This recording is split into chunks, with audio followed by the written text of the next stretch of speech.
بسم اللہ الرحمن الرحیم۔ یا علیم و یا علیم مدد، یہ ترقی علم کا نقش ہے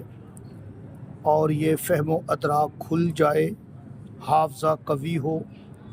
اگر کسی نے بندش کی ہو، دماغ باندھا ہو، دماغ کی قوت کو باندھا ہو،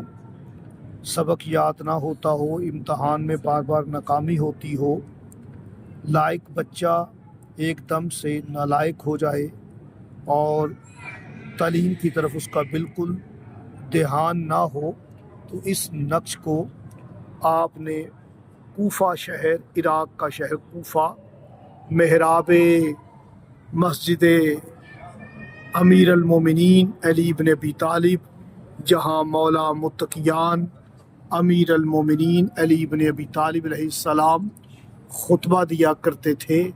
اور نماز پڑھاتے تھے، جماعت کرواتے تھے، اور اسی محراب میں مولا کو ملعون نے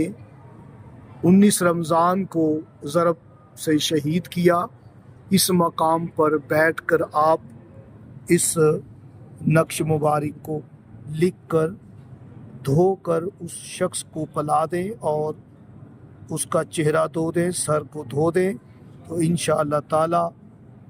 نمایاں کامیابی ہوگی، فہم و ادراک کھل جائے گا بحق باب العلم علی علیہ السلام۔ اللہم صلی علی محمد و آل محمد۔